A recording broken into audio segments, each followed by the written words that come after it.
that happens very rarely in the history of our democracy. So we welcome you. Myself, my brother, the members, the senators, the Joint National Assembly, we welcome you to this sitting. This is not your first time. You have had to address us in even periods that had nothing to do with the budget. So today, we assemble not merely to fulfill a constitutional requirement, Mr. President, but to engage in a defining national conversation about our priorities as a people, our responsibilities as leaders, and our collective resolve to build a stronger and a more just future for generations to come. Your Excellency, our dear President, on behalf of the entirety of the National Assembly, once again, I welcome you, and I thank you for always keeping to time, because this is unprecedented. I congratulate you. The members insist I should say so. You almost took us by surprise. This is your political birthplace, the cradle of your public service journey, and the crucible in which your leadership was tested, refined, and ultimately forged for national destiny. We equally extend our warm felicitations to our dear Vice President, himself a veteran of these chambers, who shares the history and memory of this hallowed chamber with you. We offer a warm and fraternal welcome to the Secretary to Government, another member of this hallowed chamber, members of the Federal Executive Council, our dear governors. Your presence here before the Parliament of your nation underscores a fundamental truth of democratic governance, that progress is forged when institutions work in concert, when authority is exercised with accountability, and when leadership listens, engages, and leads with courage and clarity of purpose. Many in our country view the patriotic collaborative work between the National Assembly and the executive arm of government as a sellout by the Parliament. But history is unambiguous on one enduring lesson.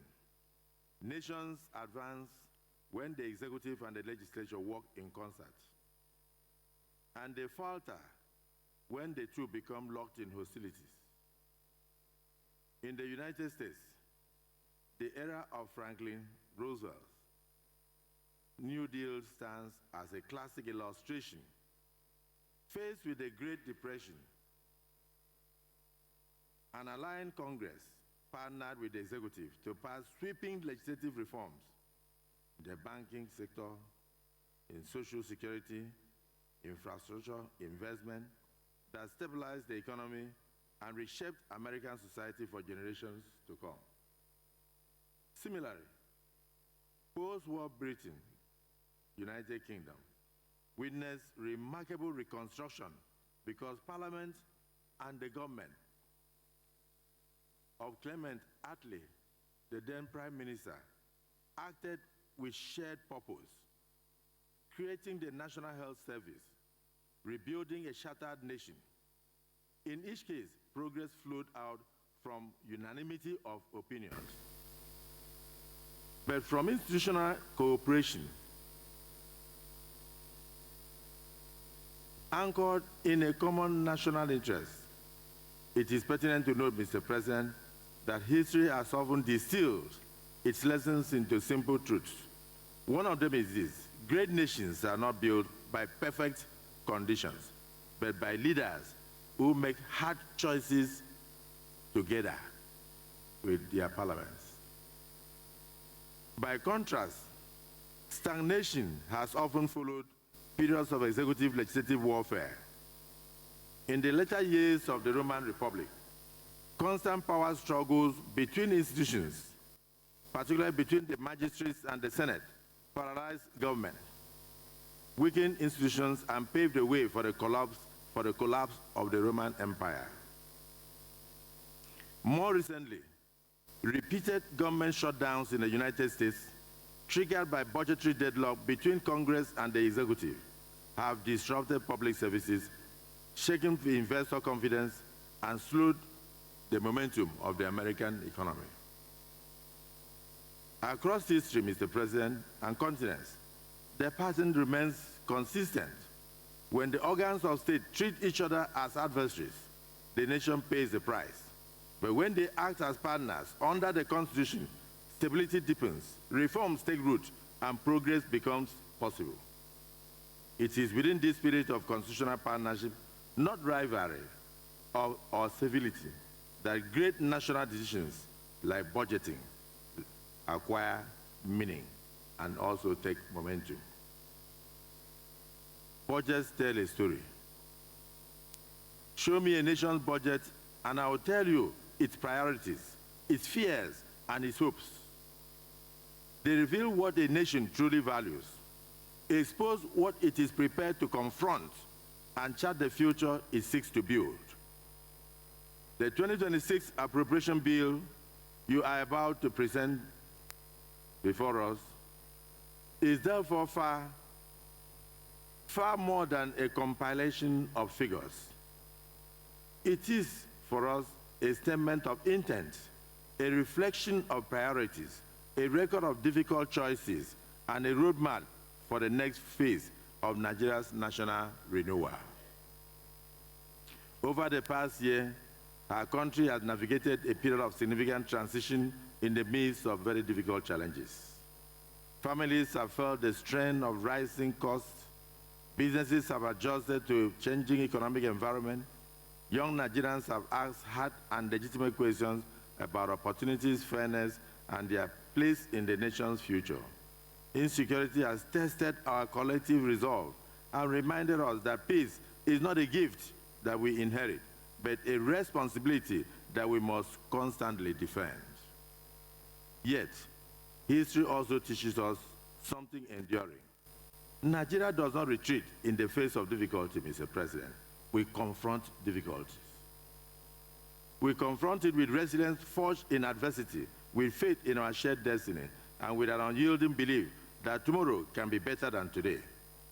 From one generation to the next, this country has survived storms, not by surrendering to despair, but by standing together, reforming what must be reformed, and renewing our commitment to justice, inclusivity, and progress. This is not a season for cynicism. It's a season for optimism.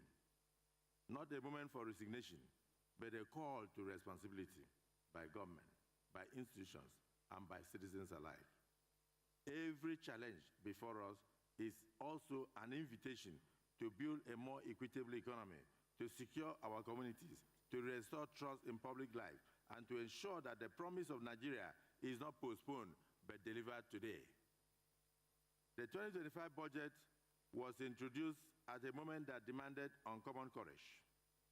It required confronting structural weaknesses long postponed, and it is important to place on record that the progress we are now witnessing under your administration, sir, has been achieved despite persistent skepticisms, relentless criticisms, and the loud objections of naysayers, and traducers, who doubted both the necessity and the result of these reforms. These were difficult decisions, yet necessary ones, and they reflect a leadership willing to choose a long-term national interest over short-term benefits and comfort. As a result, we are now witnesses to measurable gains. Government revenues are improving. Public finance is being managed with greater discipline and transparency. Strategic investments in infrastructure, energy, agriculture, name them, human capital, are laying a firmer foundation for sustainable growth in our dear country. Nigeria is regaining confidence within its borders and in the eyes of the international community.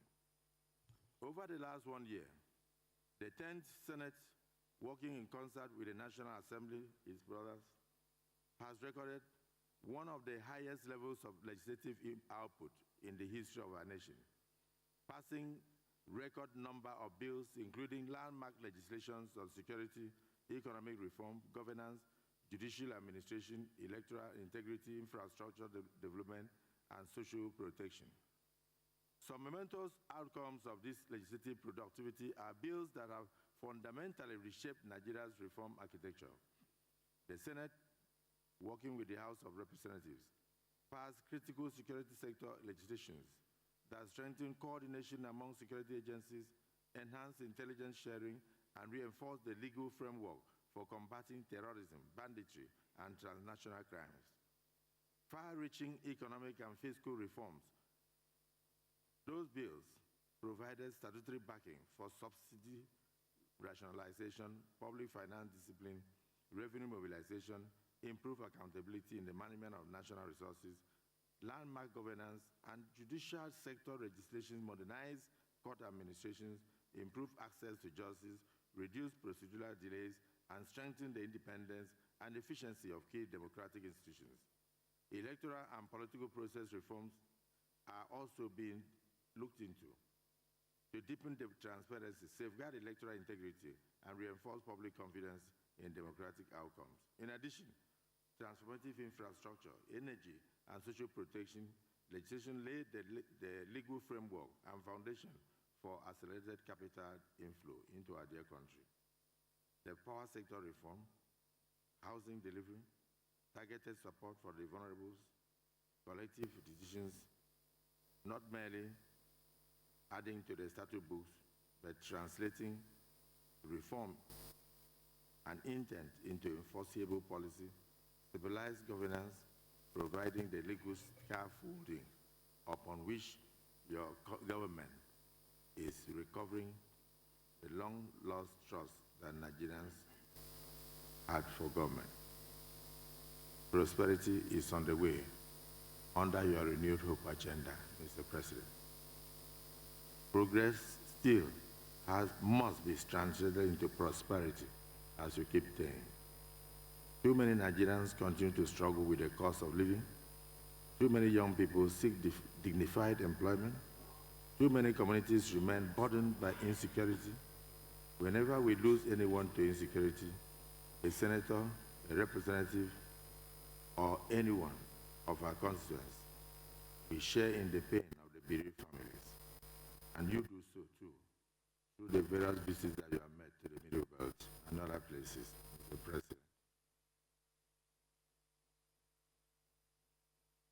Very painfully, I want to say, may the souls of all those who have lost their lives due to terrorism and organized attack on our country rest in perfect peace. We do not see these tragedies as mere distant statistics, but as human lives, fathers and mothers, sons and daughters, whose safety is the first duty of your administration, both at the national level and at transnational level. That is why the National Assembly remains committed to partnering with you, to working closely with you, to strengthen the legal and budgetary frameworks that support our security agencies, enhancing oversight to ensure accountability, and working in concert with the executive to confront the roots of insecurity with clarity, firmness, and compassion. Nation building is not the work of one man or one institution. It is a collective endeavor that requires patience, sacrifice, and unity of purpose. I enjoin all Nigerians that they should continue to support the patriotic efforts of your administration. Also, I assure Nigerians that the devil you see today, you shall soon see them no more. We must continue to save with heart and might and represent them with all our strengths.